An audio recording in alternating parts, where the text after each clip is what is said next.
ஸ்ரீக்கு ரீசெண்டாக gold and cuff ரொம்ப அதிகமாகிடுச்சுங்க. School போகிற முன்னாடி வரைக்கும் ஒன்ஸ் இன் அ வைல் எப்போயாச்சும் கோல்டு பிடிக்கும்.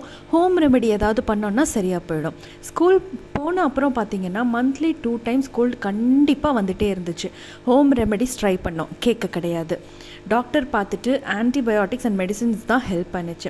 பட் அதுவே ஹேபிட்டாக ஆகிடுச்சுங்க. அடிக்கடி கோல்டு ஃபீவர் வந்துடும். ஸ்கூலுக்கு போனான்னா டெய்லி வீட்டுக்கு வரும்போது டிஃப்ரெண்ட் டைப் ஆஃப் பாக்டீரியா ஜெர்ம்ஸ்னு லோடாக அள்ளிட்டு வருவான். ஃப்ளூ சீசனில் பார்த்தீங்கன்னா கோல்டு பிடிச்சி காஃப் ரொம்ப அதிகமாகிடுச்சு. அப்போ தான் மெடிசன் உள்ளே போகும்.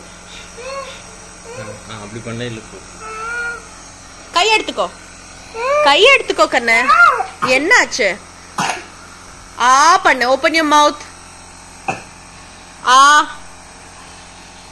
பண்ணி உள்ள போனாதான் காஃப் வராது. இன்ஹேல். உள்ள எழுங்க, ஊதக்கூடாது. ஸ்ரீ அப்பாவுக்கு எனக்கு ஆல்ரெடி நெபுலைசர் மெத்தட் பற்றி தெரியும். டாக்டர்கிட்ட சரி கேட்கலாம், எதுக்கு இந்த காஃப் சிரப்பை பாட்டிலாக வாங்கி கொடுக்கணும் அப்படின்னு சொல்லிட்டு நெபுலைசர் பற்றி டாக்டர்கிட்ட கேட்ட உடனே டாக்டருமே ப்ரெஸ்கிரைப் பண்ணிட்டார். நெபுலைசர் எடுத்த உடனே ஒரு 80% அவனோட கன்ஜெஷன் அண்ட் காஃப் எல்லாமே சூப்பராக ரெடியூஸ் ஆயிடுச்சு. இந்த வீடியோ கண்டிப்பாக நான் எல்லாருக்கும் ஷேர் பண்ணணும்னு நான் எடுத்தேன். ஏன்னா நிறையா பேருக்கு தெரியாது. அந்த சிரப்புக்கு விட இந்த மாதிரி நெபுலைசர் மெத்தட் யூஸ் பண்ணால் அந்த மெடிசன் டைரெக்டாக லங்ஸ்க்கு போயிடும்.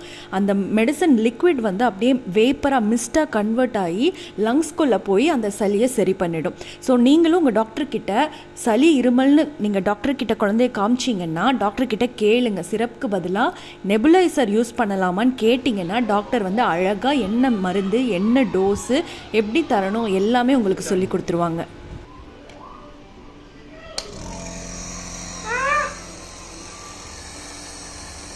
அதை விட இதுதான் ஸ்மோக் நிறையா.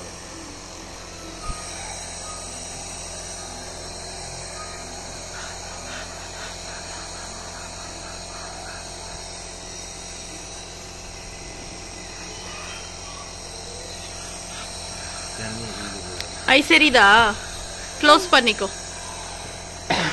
இதை பற்றியான ஃபுல் டீட்டெயில்ஸ் மாமிஸ் அண்ட் லிட்டில் வெப்சைட்டில் நான் உங்களுக்காக போஸ்ட் பண்ணுறேன். இந்த நெபுலைசேஷன் பார்த்திங்கன்னா ஹாஸ்பிட்டல்லே பண்ணிக்கலாம். ஹாஸ்பிட்டலில் சார்ஜ் பண்ணுவாங்க. ஸ்ரீக்கு பார்த்திங்கன்னா ஃபஸ்ட் டைம் பண்ணும்போது 300 rupees சார்ஜ் பண்ணாங்க. 6 daysக்கு மார்னிங் நைட் போட சொல்லியிருந்தாங்க. ஹாஸ்பிட்டலுக்கு போய் போடுறதுக்கு பதிலாக நான் நெபுலைசர் கிட்டே வாங்கி நான் வீட்டிலேயே யூஸ் பண்ணிக்கிட்டேன். உங்களுக்கு எது கம்ஃபர்டபுளாக இருக்கோ அது மாதிரியே பண்ணிக்கலாம்.